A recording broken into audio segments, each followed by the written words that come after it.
How you doing, friends? Welcome to the Washington Center. Let's go on inside. Come on.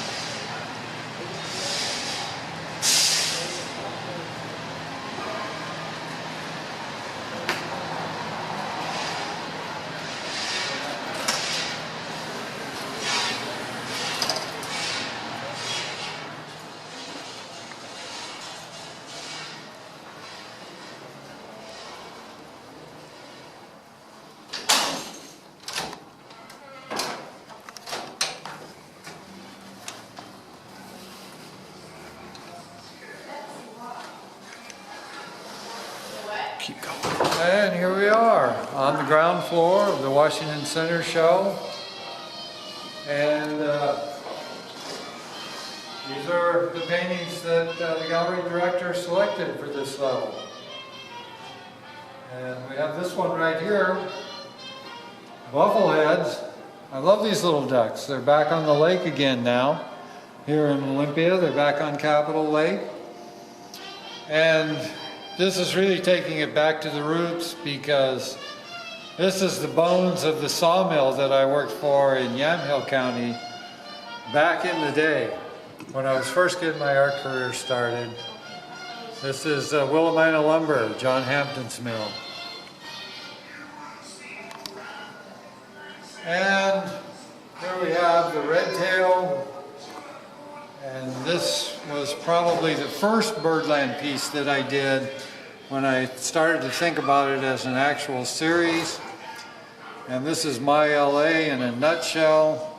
Wall-to-wall freeways, oil refinery, tank farm, and yet still the red tail is making his living somehow. Got some nice little unreformed space down here where there's probably some good little rodents and prey for him. Here we have the opposite at Red Hill, and you'll see the study for this upstairs. And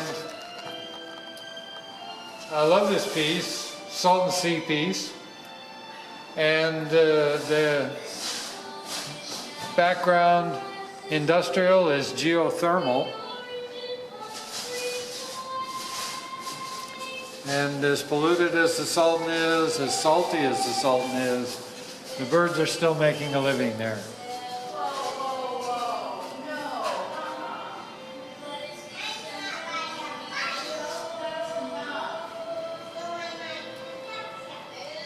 Here we have condor, quail, Tar Creek. This refers to all my backpacking experiences in the Sespe Wilderness and the Sisquoc, but more particularly the Sespe. I made at least 10 trips in there. And during the time when I was actually in there backpacking, there were no condors in the wild. They were all in captivity. So I never saw a condor in the wild, but there are condors released back into the wild now. And with good luck, one might see them there in the Sespe.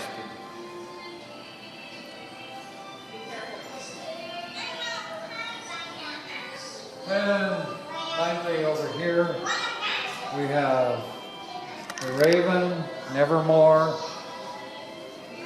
And you can see the raven up here on the window ledge. The armadillo is kind of the star of the piece. And this is a piece from 1990. The original series was called Critters. And it just goes to show how long I've been working with this idea of birds and animals in the urban landscape, in the post-industrial landscape. And then as we get ready to go upstairs, we have really one of the star pieces of the show, if not the star piece, Seagull with Boxcar. This is a Port Townsend piece. The old Rayonier plant in the background, cranking away there, provides a lot of employment for people in the Port Townsend area. And while I was up there I had my summer studios up there a couple of times, and I used to go back year after year for sketching material. And there actually was an old wooden boxcar out on one of the track sidings. And so this piece, yes, was on publicity for Washington Center, and it was on the original postcard that I mailed to you advertising that the Birdland page had been put up on the website. And then we have the Roadrunner. More about that upstairs. You'll see the study for the Roadrunner. But this was the first piece. This dates back to '99, so I didn't just jump from 1990 to 2011, 2014. There was this in between, these pieces from 1999, and this was the piece that obviously suggested something, because you'll see upstairs, there's the old burned out hulk of the Sundowner Motel, but to the left over here in the study, there's the signage for the Roadrunner Lounge. So it was an obvious choice. And that's how we got these pieces from the Salt and Sea series became part of the Birdland story. Shall we go upstairs? Yeah.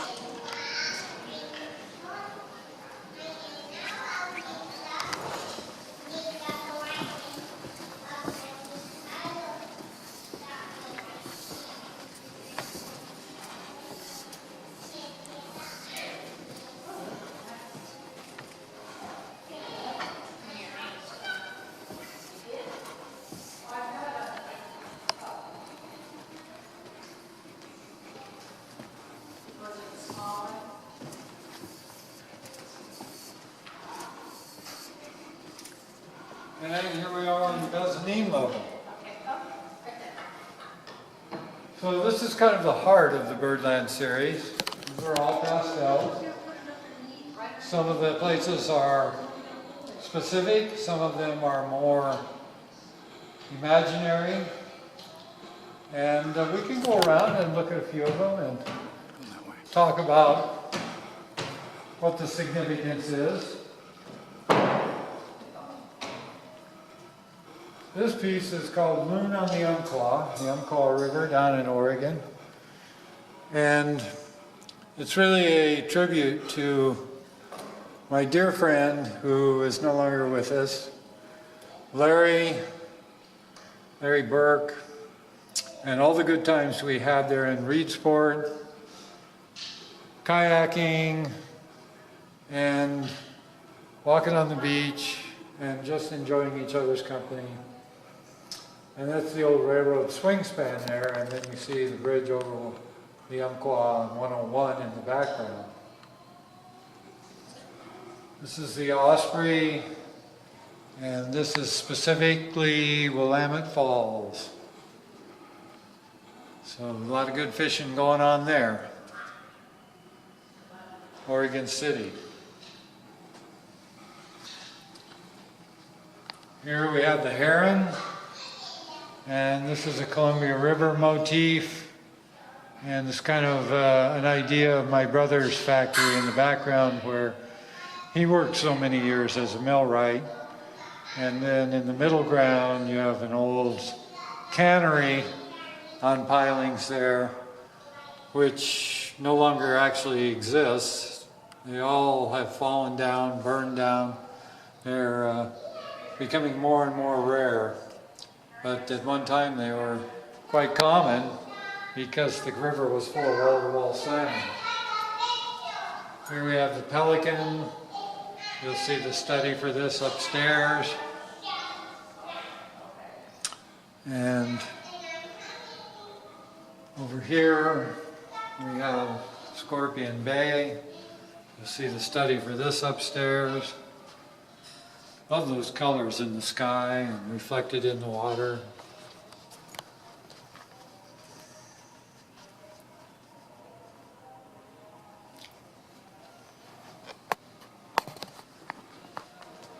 And with Los Pericos, Birdland goes to Mexico. You have two kinds of industry here. You have something here in the middle, in the background, that's probably an oil refinery, and then you have the industrial tourism.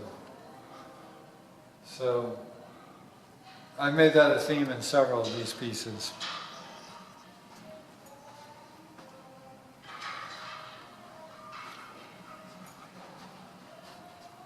And the spotted owl with abandoned logging camp, steam donkey, lovely old rusting junk. But very, very fine. I mean, if I had 40 acres, I'd want that steam donkey on my property. A lot of them have been hauled out of the woods and preserved as artifacts from an era that no longer exists and no longer will exist. The spotted owl, endangered species.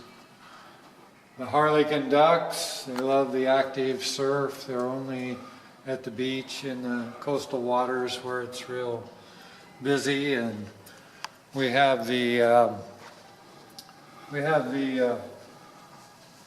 industrial fishing and the industrial tourism. So this is a kind of a inside passage piece up around the Alaska Panhandle. Here's an LA piece, the black chin with aloes, and that's the old lighthouse at San Pedro dating back to the 1800s. And a little bit of LA noir here with the car down on below the cliff.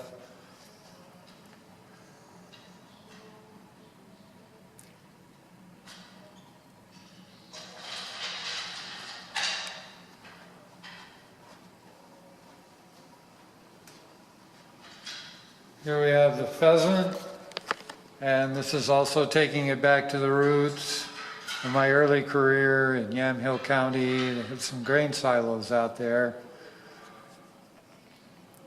It's a piece that I chose for the postcard that I mailed to you, and if you didn't get that, that's because I don't have your mailing address, so get in touch. Pileated woodpeckers with covered bridge. This piece sold at our arts event, based on a classic Audubon pose, the woodpeckers are, but of course I filled in my own background to suit.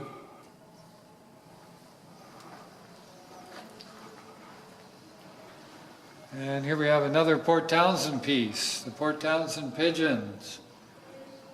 And the rooftops of Port Townsend, Mount Baker in the background, industrial tourism, and Port Townsend is definitely part of that story.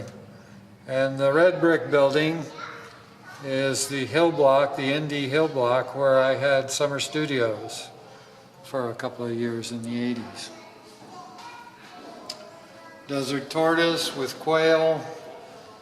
And the tortoise is really more the star of this show. But we got the quail in there too, checking things out. And people love this piece. The Southwest feel, the warmth, the colors. And finally on this floor, scrub jay with ground squirrel. Another LA piece. Got an electricity plant there in the background, jet coming into Burbank Airport, and the classic LA cement line riverbank Tujunga Wash.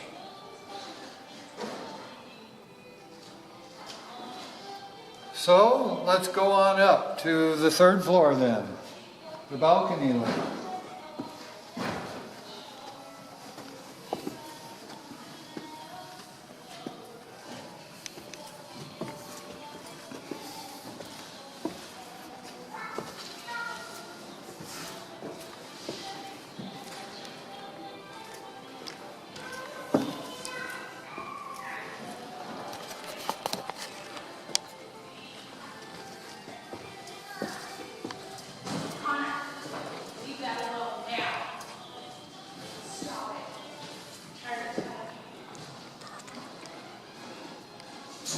So here we are on the balcony level, and these are the Salton Sea pieces.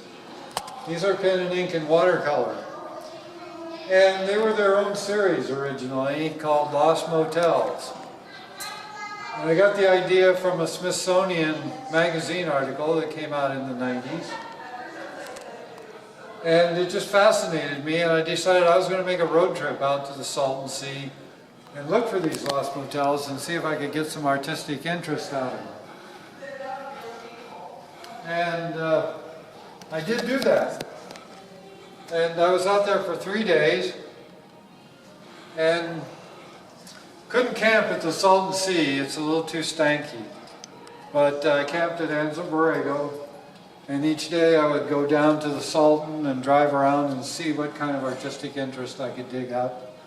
I did both camera work, photo shoot, and pencil sketching. And this series, once it got going, became very much a fascinating experience. And I eventually branched out from the Salton and went to other locations in the Mojave and found lost motels on old Highway 66 and other areas. The town of Mojave itself, I got 1 or 2. So, and then after that kind of came to a conclusion, then I began to go back and look at them as studies and saying, well, what else can I do with this? And then I started to put the birds in there as in this piece. This is the study for the Roadrunner, and you can see in this now the signage for the old Roadrunner Lounge. And here we have the study for the Pelican.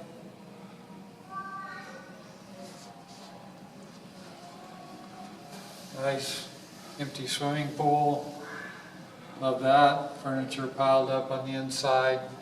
Obviously hasn't been functional for a long time. I asked some guys in a bar there at the Salton, well, when was it going good? They said, well, back in the 60s it was going good. They had quite a sport fishing thing happening on the Salton Sea, as well as water skiing. But it's far too polluted and too salty now to support all that.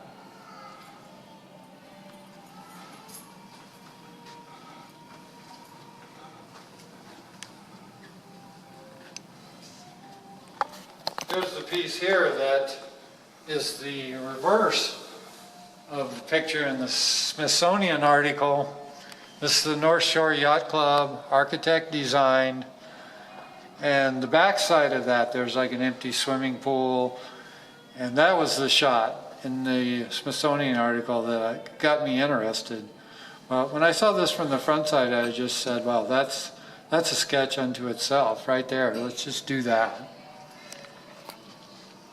And there's also a Salton Bay Yacht Club on the West Shore, and we didn't have room to feature all this talent, so that one didn't make it into the show this time. Here we have the study for the Avocet at Red Hill, and the Spanish galleon there is an anomaly. I just decided to put it in there because there's a famous legend of a treasure ship full of pearls that sailed up from the Gulf of Cortez, Sea of Cortez, and at that time you could sail right up into the Salton Sea. The Salton Sea has been coming and going for millennia as a result of whatever the Colorado is or isn't doing at the time. And here we have the study for Scorpion Bay.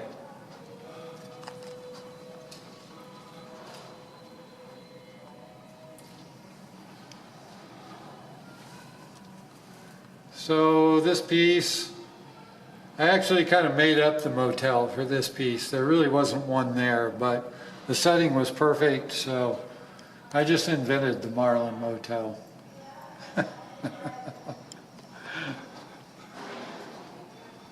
And the little small ones that you've seen as we pan past are Olympia pieces. And I shot these did the photo shoot from my kayak out on Nisqually Reach. And I just love the feel of it, the unstable elements of sea and sky, and just the feeling of freedom and peacefulness that it suggests is kind of the kayaking experience. So I hope you've enjoyed the show, and I want to thank the Washington Center for giving me the opportunity to show here. This is the premier place to show in Olympia, and because of the large open spaces, the opportunity to show a lot of work in one body, and I'm thanking them for inviting me back after 8 years. And I want to thank the gallery director, Britannia Kirshner, for her expertise in selecting the locations that the paintings would go in, and for doing the hanging, and for all the 1001 details that go together to make up a nice show like this. And so, thanks to them. Thank you for coming out to see the show, and I hope you've enjoyed it.